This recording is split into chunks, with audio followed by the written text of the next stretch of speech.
বাংলাদেশের রাজনীতিতে এখন গুরুত্বপূর্ণ হয়ে উঠছে একটা শব্দ। কি সেই শব্দ? মব। Mob justice. এমনকি তারেক রহমানও বলছেন মব জাস্টিস হিংস্র উন্মাদনা হয়ে উঠছে। আমি তারেক রহমানকে অনুরোধ করব, আপনার সময় মূল্যবান আমি জানি, তাও আমার ভিডিওটা দেখবেন এবং নিজেকেই প্রশ্ন করবেন কথাটা আপনার বলাটা ঠিক হয়েছে কিনা। মব শব্দটা বাংলাদেশের মিডিয়াতে কখন আসে জানেন? কে আনে? 23শে আগস্ট 2007 দিল্লি স্টারে।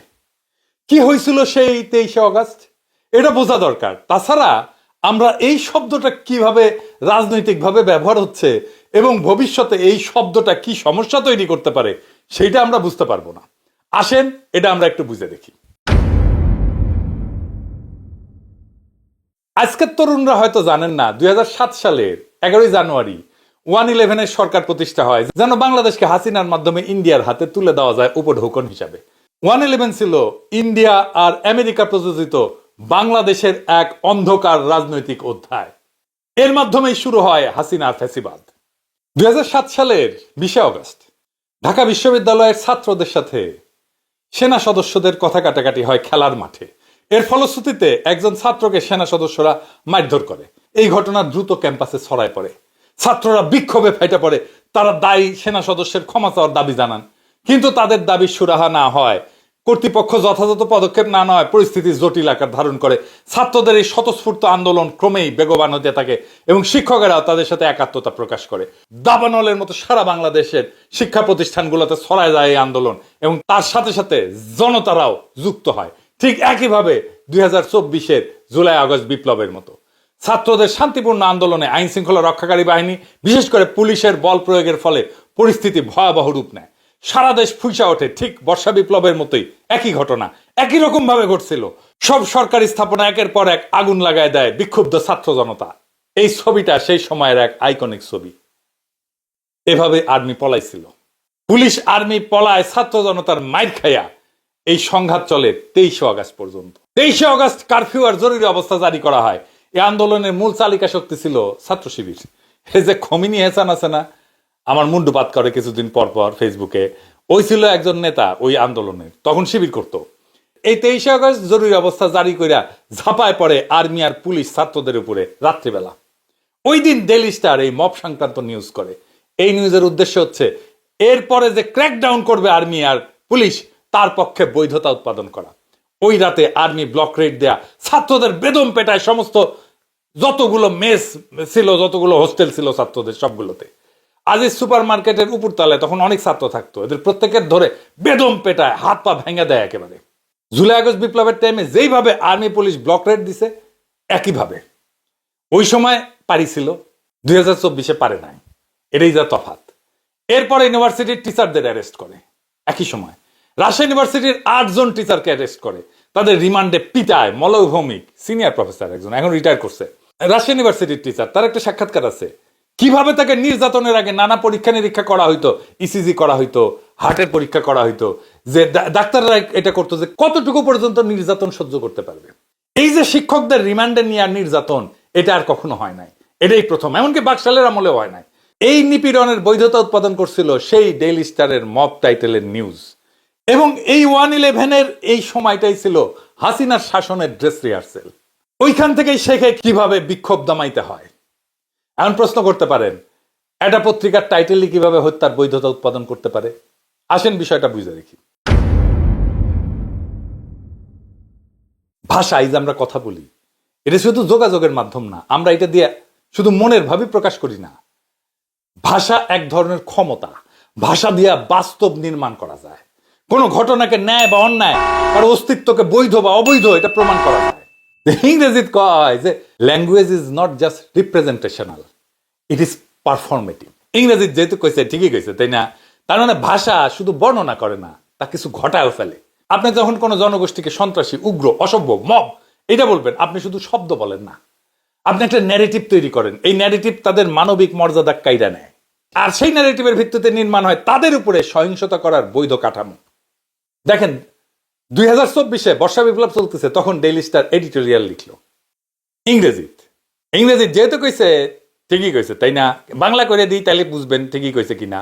সে গত বর্ষা বিপ্লব, হাসিনা বিরুদ্ধে বর্ষা বিপ্লব সময় বলতেছে প্রারম্ভেই আমরা সেই আদর্শিক এবং রাজনৈতিকভাবে প্রভাবিত গোষ্ঠীগুলোর সৃষ্ট তাণ্ডব, এই শব্দটা দেখেন, তাণ্ডবের প্রতি আমাদের স্পষ্ট নিন্দা প্রকাশ করতে চাই, যাদের লক্ষ্য ছিল আমাদের দেশকে অস্থিতিশীল করা, সাধারণ অসন্তোষকে সহিংসতায় উস্কে দেওয়া এবং সরকার উৎখাতের চেষ্টা, যা কিছু মন্ত্রীর দাবি অনুযায়ী, এবং তা যদি সত্য হয় তবে আমরা দৃঢ়ভাবে এর নিন্দা জানাই। তার মানে বুঝেছেন তো, ওই জুলাই বিপ্লবে আমাদেরকে বলতেছে আমরা তাণ্ডব করতেছি, আমরা সরকার উৎখাতের চেষ্টা করতেছি।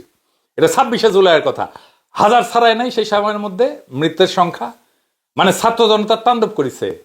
বিক্ষোভকারীদের যদি দাঙ্গাকারী বলি, এই এক লাইনের মধ্যে প্রতিবাদকারীর মানবিকতা হরণ করে ফেলা হয়, আইন শৃঙ্খলা বাহিনীর গুলি চালানোর পথ প্রশস্ত করে দেওয়া হয়। এই মাহফুজা নাম এইরকম একটা জাউরা, জাউরার জাউরা, 14 জেনারেশনের জাউরা, সুশীলের বেশ পড়া একটা নিরেট জাউরা, যার ন্যায়সঙ্গত লড়াইয়ে যারা লিপ্ত তাদের হত্যার পক্ষে বৈধতা উৎপাদন করা ছাড়া আর কোনো কাজ নাই। এটা সাহেব দেন সিল মেরা, জাউরার জাউরা, ওটারে আরো একবার দেন, আরো একবার দেন। ভাষার মাধ্যমে কিভাবে বৈধতা উৎপাদন করা যায় এটা নিয়ে নানা আলাপ আছে সারা দুনিয়ার। আমরা হাসেন, আমরা এটা একটু বুঝে দেখি। জুডিথ বাটলার এর একটা তত্ত্ব আছে আর কি, গ্রিভেবল লাইফ, মানে শোক করার মতো জীবন আর কি।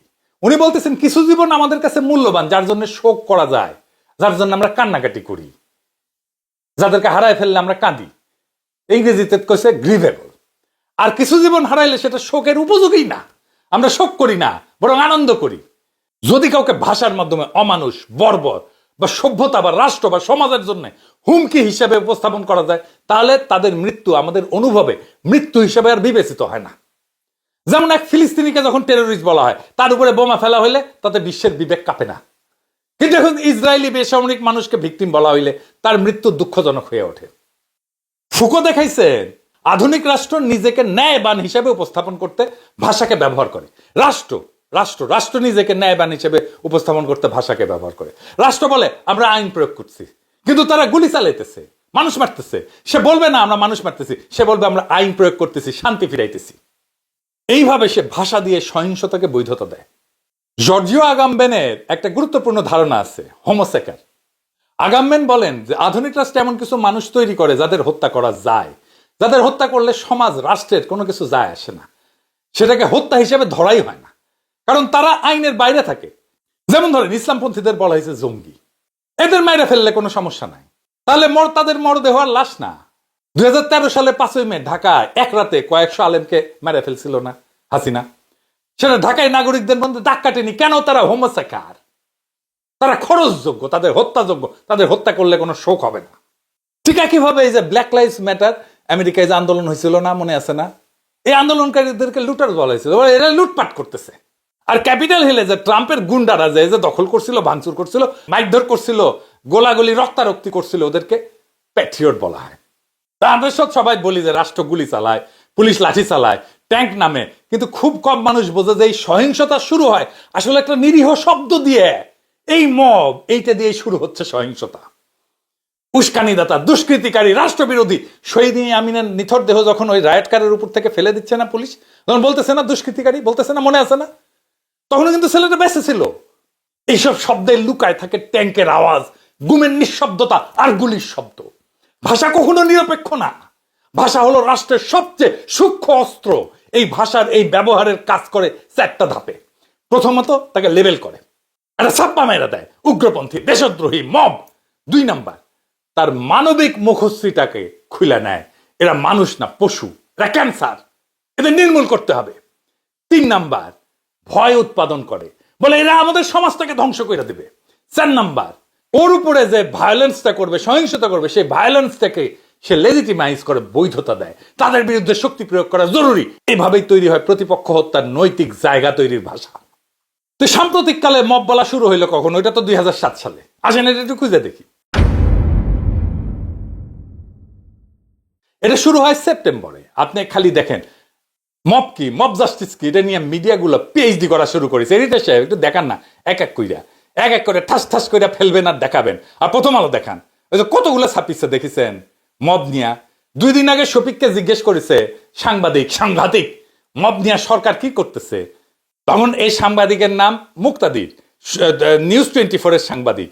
কালের কণ্ঠ, ডেইলি স্টার, বসুন্ধরা গ্রুপের সাংবাদিক। শুনেন আগে কথাটা।